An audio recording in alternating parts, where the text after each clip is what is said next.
입을 떡 벌리고 보느라고 턱이 다 아픈데요. 아, 진짜 큐브를 맞추다 보면 손가락을 이렇게 움직이게 되잖아요. 그렇죠. 물론 저 같은 사람은 세워라 내워라 느리게 움직이겠지만 손을 움직이는 것만으로도 두뇌 발달에 도움을 준다고 합니다. 그러니까 아이들뿐만 아니라 건망증 있으신 분들에게도 이 큐브 꾸준히 하면 효과 보실 수 있을 겁니다. 네. 네. 자, 계속해서 가격 파괴 Y입니다. 아마 올해 6월 이 브라질 월드컵 때 되면 전국적으로 불티나게 팔려나가지 않을까 싶은데 이 치킨을요 4,900원에 무제한으로 먹을 수 있는 곳이 있다고 합니다. 치킨이 뭐 후라이드 치킨, 양념 치킨만 있는 게 아니고 간장 치킨, 마늘 치킨, 불고기 치킨, 레몬 치킨. 레몬 치킨까지. 한 8가지 되는 치킨을 4,900원에 무제한으로 먹을 수 있는 곳 잠시 후에 저희가 소개해드리겠습니다. 또 그전에요 황금 네. 레시피에서는요 뭐 밥 반찬으로도 좋고 술안주에도 좋은 제육볶음의 조리 방법 저희가 알아봤는데요. 제육볶음의 황금 레시피 무엇인지 지금 바로 확인해 보시죠. 수많은 음식 속 다양한 비법들, 그 속에 숨겨진 1mm 레시피를 찾아라. 음식 맛의 황금 비율, 황금 레시피. 그동안 시청자 게시판을 통해 황금 레시피 메뉴 추천을 받았는데요. 많은 분들이 궁금해한 다양한 레시피 중 당당히 1위를 차지한 음식이 있습니다. 1위. 바로 매콤하고 달콤한 제육볶음인데요. 여러분은 어떻게 만드시나요? 고추장. 제육 전문. 저는 고추장하고 마늘하고 그렇죠. 설탕하고 참기름 조금 이렇게 그런 식으로 사과도 갈아 넣으면 더 맛있더라고요. 양념해서 버무려서 이렇게 간이놨다가 이렇게 조리하지 않나요? 전문적이에요. 만드는 방법도 재료도 다양한 제육볶음. 요리할 때 뭐가 어려워요? 불을 너무 세게만 타버리고 약하게 하면 물이 생겨서 좀 어려움이 있어요. 불 조절에 실패해서 타버리거나 볶음인데 너무 물이 많이 생긴 경우 있으시죠? 그래서 준비한 오늘의 황금 레시피. 실패 없는 제육볶음의 요리 비법 지금 시작합니다. 제육볶음이 맛있다는 소문이 자자한 경기도 안산의 한 음식점을 찾았습니다. 때마침 사람들이 물밀듯 들어오는데요. 테이블마다 빠지지 않는 이것. 바로 이 제육볶음을 맛보기 위해서라고 합니다. 계란찜도 있고. 손님을 끄는 맛있는 제육볶음에는 어떤 특별한 비밀이 있는 걸까요? 손님에게 그 맛을 물어봤습니다. 적절하게 매콤하고 달콤하고요. 고기도 되게 연해서 맛있는 것 같아요, 다른 데보다. 매콤하고 짭짤한 제육볶음은 역시 밥 반찬으로 제격인데요. 이게 너무 달게 밥과 하는 치킨이 제육볶음을 함께 한 큰술 크게 떠올려 먹으면 어느새 밥 한 그릇이 뚝딱 사라진답니다. 뭐 다른 표현이 필요하겠습니까? 제일 맛있다고만 이제 말할 수 있는 거죠. 짱입니다. 분명히 맛이 있다는 건 알겠는데 손님들의 말만으로는 도무지 알 수 없는 제육볶음의 레시피. 그래서 만드는 과정을 살펴보기로 했습니다. 먼저 고기를 넣고 양념 안 하고 볶아주는 사장님. 양념장으로 보이는 것도 넣어주고요. 또 볶아줍니다. 이건 양배추인가요? 고추로 보이는 것도 넣고 미리 썰어둔 파도 넣습니다. 하얀 가루 안 들어가요? 또다시 잘 섞어서 볶아주고 끝이에요? 바로 그릇에 담아 손님상으로 나가는데요. 제육볶음 이렇게만 하면 돼요? 제육볶음이 쉽죠. 이거 양념만 고기하고 잘 볶으면 집에서도 편하게 쉽게 할 수 있는 요리가 제육볶음인 것 같아요. 조리 과정을 살펴봤지만 집에서 만드는 것과 같이 평범해 보이는 재료와 과정. 도무지 알 수 없는 맛의 비법은 이렇게 미궁 속으로 빠지는 걸까요? 그래서 다시 한번 손님들에게 맛집 제육볶음의 평가를 부탁해봤습니다. 다른 집 제육볶음 하다 보면은 좀 살짝 딱딱하고 약간 고기가 그런 게 좀 있는데 약간 근데 금방 해가지고 약간 부들부들한 느낌? 다른 음식점과 맛의 차이가 있나요? 다른 집은 좀 퍽퍽한 집도 많은데 이 집은 괜찮은 것 같아요. 손님들은 공통적으로 고기의 부드러운 육질을 맛의 비법으로 꼽았습니다. 그렇다면 고기에 숨겨진 비밀이 있는 걸까요? 다시 주방으로 간 제작진. 사장님께 사용하는 고기 공개를 부탁했는데요. 제육볶음용으로 얇게 손질한 돼지고기를 사용하고 있었습니다. 고기는 어느 부위예요? 이건 앞다리살 전지예요. 앞다리살을 왜 쓰세요? 앞다리살이 비계하고 살이 적절하게 있어서요. 제육볶음용으로는 참 좋아요. 그리고 가정에서 4인용으로 할 때 양은 어느 정도 넣어야 돼요? 가정에서는 일반 600g 정도, 한 근 정도 하시면 될 것 같아요. 4인 기준으로. 한 근 600g은 어느 정도일까? 직접 저울로 재봤는데요. 이 정도의 고기 양이 바로 4인 기준인 600g입니다. 먹을 것 같은 거 저한테도 좀 먹을 것 같아요. 이렇게 준비한 고기를 양념하는 사장님. 어떻게 만드나 살펴봤는데 간장, 다진 마늘, 후추를 넣더니 그대로 조물조물 섞어 양념을 끝내버립니다. 우리가 알고 있는 제육볶음의 양념은 이게 다가 아닌데요. 대부분 고추장 같은 붉은 양념으로 재우지 않나요? 정말 이게 제육볶음의 양념의 끝인 건가요? 고기에 지금 밑간을 하고 있어요. 밑간을 왜 하시는 거예요? 간장으로 밑간을 해놓으면 고기가 더 간이 잘 배겨서 맛이 좋아요. 양념을 끝낸 것이 아니라 밑간을 한 것뿐이라는데요. 이렇게 얇은 제육볶음용 고기는 미리 밑간을 해두면 더욱 깊은 맛이 난다고 합니다. 이렇게 밑간을 해서 30분간 둔 고기를 양념장과 볶으면 손님상으로 나가는 제육볶음이 완성됩니다. 그렇다면 고기 외에도 제육볶음의 맛을 좌우한다는 이것. 제육볶음의 맛 두 번째 포인트, 양념 맛은 어떤가요? 보통 되게 달기만 한데 원래 다른 데는 근데 달면서 고소하다고 해야 되나? 고소한 맛도 나면서 이렇게 감칠맛 도는 그런 맛이 좀 나는 것 같아요. 매콤한 걸 좋아하니까는 또 제 입에 딱 맞아요. 매콤한 정도가. 이 양념장에 뭐가 들어간 것 같아요? 일단 고추장은 들어갔을 것이고 그 뭔가 비린내를 제거하기 위해서 뭐 매실이라든가 꿀이요, 꿀. 과일의 단맛이 좀 들어가 있는 것 같습니다. 고기와 함께 재우지 않고 따로 양념장을 만든다는 사장님을 지켜봤지만 손님들이 말한 재료는 물론 특별한 것도 보이지 않았는데요. 비법은 어디에 있죠? 저희 집은 고추장이 안 들어가요. 고추장이 안 들어간다고요? 고추장 좀 넣어야 돼. 그렇죠. 네, 맛이 없어. 제육볶음에는 고추장이 조금 들어가야 돼요. 고춧가루만 넣으면 껄끄러잖아요. 엉키지가 않잖아. 보통 제육볶음에 고추장 들어가는 거 아니에요? 저는 간장하고 고춧가루만으로도 매콤하고 맛있는 제육볶음을 만들 수 있어요. 그래서 실험을 해봤습니다. 왼쪽은 사장님 레시피대로, 오른쪽은 고추장을 넣은 양념으로 제육볶음을 만들었는데요. 모든 조건은 동일하고 오직 고추장의 유무만으로 맛 차이가 느껴질 수 있을까요? 손님에게는 어떠한 사전 정보도 주지 않은 채 오로지 맛으로만 비교를 부탁했습니다.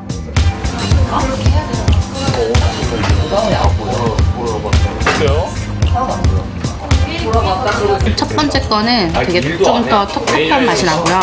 두 번째 거는 조금 더 매콤한데 더 깔끔한 맛이 나요. 미각에 집중하는 이 손님. 혹시 양념에 어떤 차이가 있는지 눈치채지는 못할까요?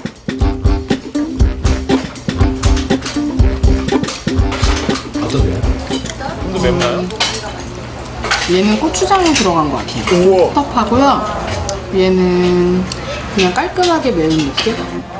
고추장을 넣지 않는 쪽이 더 맛있게 느껴지는 이유는 뭘까? 고추장은 전분 성질 때문에 텁텁한 맛이 있는데요. 제육볶음을 만들 때 고춧가루와 간장으로만 맛을 낼 경우는 텁텁한 맛이 없으면서 깔끔하고 또 매콤한 깊은 맛을 낼 수 있습니다.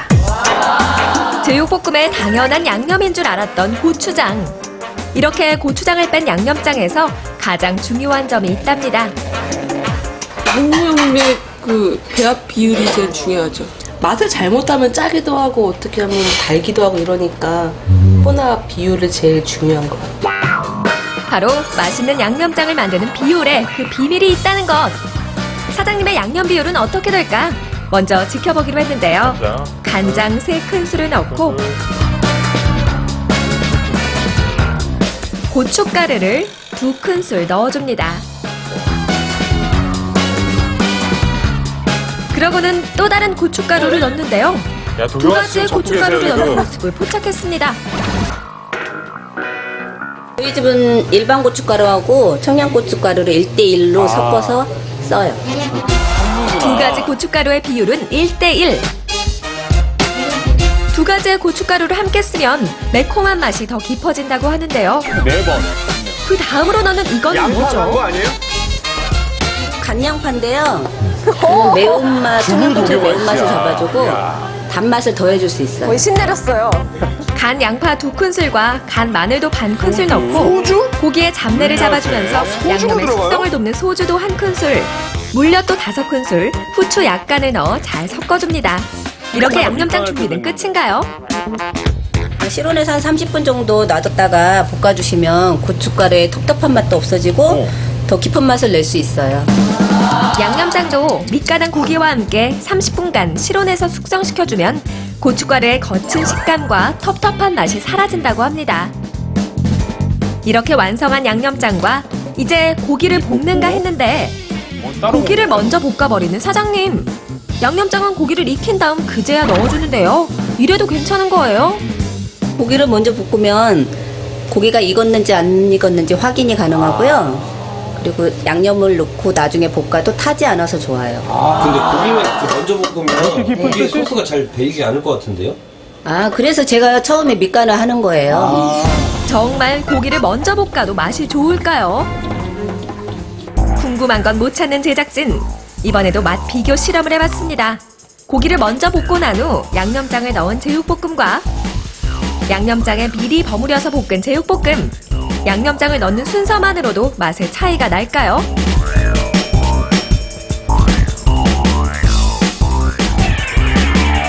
손님에게 맛 비교를 부탁해봤습니다. 겉으로 보기엔 아무런 차이를 보이지 않는 제육볶음. 맛에서는 조리 방법의 차이가 느껴질지 궁금하네요. 순서의 차이고 다 똑같아요, 재료가. 고기 육질은 이게 더 부드럽고 살살 녹고 이쪽에는 약간 좀 딱딱한 그런 기분이 듭니다. 육질에서 차이를 보인 제육볶음. 그렇다면 혹시 양념장에도 차이가 있을까요? 이게 낫네요, 이게. 이쪽 게. 그게 차이가 좀 있어요? 요거는, 부드러우면서 간이 딱 고기에 배 있어요. 근데 요거는, 뭐랄까, 양념이 겉돈다는 느낌? 고기와 양념장을 같이 볶았는데 오히려 맛이 겉도는 이유 뭐죠? 미리 양념을 해서 재워둔 고기에는 고기에서 나오는 수분 때문에 양념의 맛이 씻길 수가 있습니다. 대신에 고기를 볶다가 양념을 넣게 되면 훨씬 더 고기의 간이 잘 배일 뿐만 아니라 양념 맛이 살짝 돌아서 고기를 훨씬 더 맛있게 즐기실 수가 있습니다. 고기를 먼저 익힌 후 양념장을 넣어 볶다가 양배추, 파, 고추를 넣고 다시 볶아주는데요. 그때 또다시 고춧가루를 넣는 사장님. 고춧가루 뿌리니까? 약간만 더 뿌려서 볶아주시면 색깔도 선명하고 더 맛있어 보여요. 여기서 사장님의 깨알 팁. 숙성 때문에 어두워진 양념색은 고춧가루 1큰술로 극복. 이렇게 만든 제육볶음은 맛뿐만 아니라 제육볶음의 상징, 선명한 붉은색이 돋보이게 완성됩니다.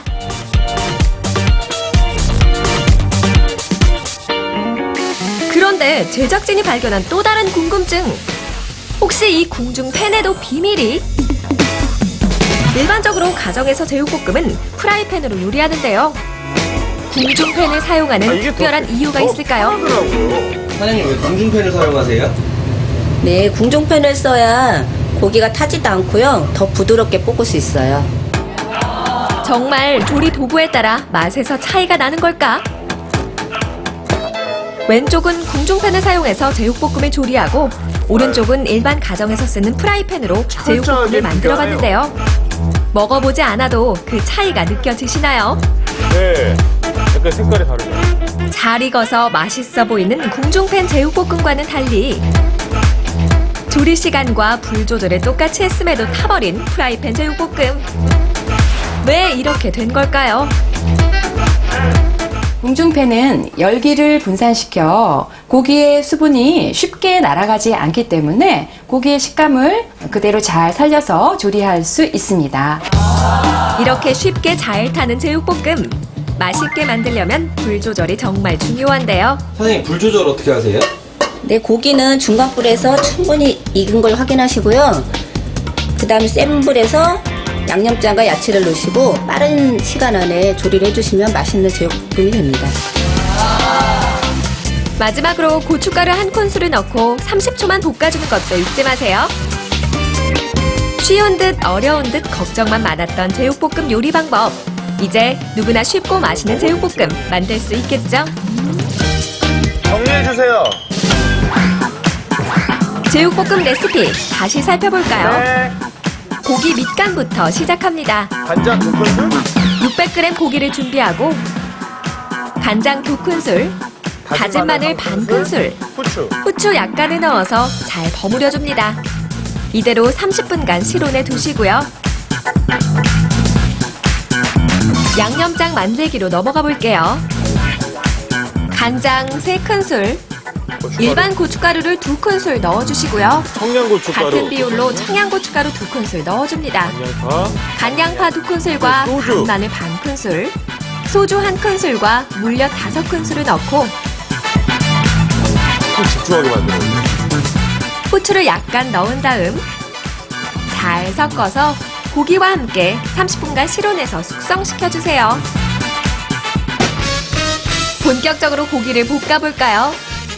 밑간한 고기를 중불에서 익을 때까지 볶다가 고기색이 변하면 양념장을 넣고 강한 불로 볶아줍니다. 아, 오늘 쉽다. 이때 양배추 한 줌과 파 야, 한 줌, 내일 제육볶음 청양고추도 집에서. 약간 넣어서 오늘은 뭐 2분간 월계 수입 이런 게 볶아줍니다. 없잖아요.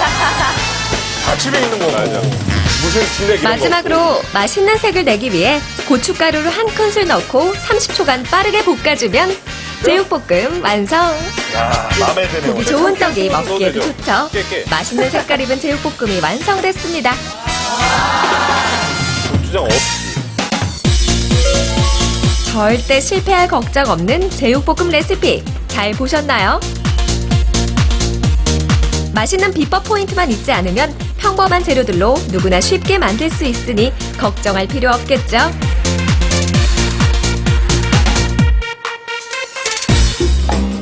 평소 제육볶음을 좋아하는 광민 PD. 한껏 들떠서 요리를 시작했는데요. 날이 갈수록 늘어가는 요리 실력. 오늘도 성공할 수 있을까요? 광민 PD의 제육볶음. 맛있어 보이는데요. 사장님의 제육볶음과 광민 PD의 제육볶음을 들고 찾은 곳은 한 전통시장. 역시 인기 메뉴인 제육볶음답게 많은 분들이 평가에 참여해 주셨는데요. 맛이 어떤가요? 간도 맞고 너무 글쎄 달지도 않고 괜찮은 것 같은데 부드러운 것 같은데요, 고기가? 정말 총 98명 중 약 53%가 비슷하다 혹은 황금 레시피의 선택으로 성공! 매콤달콤한 고기 한 점에 따끈한 밥 한 술 같이 먹으면 다른 반찬도 필요 없는데요. 오늘 저녁 제육볶음 어떠세요?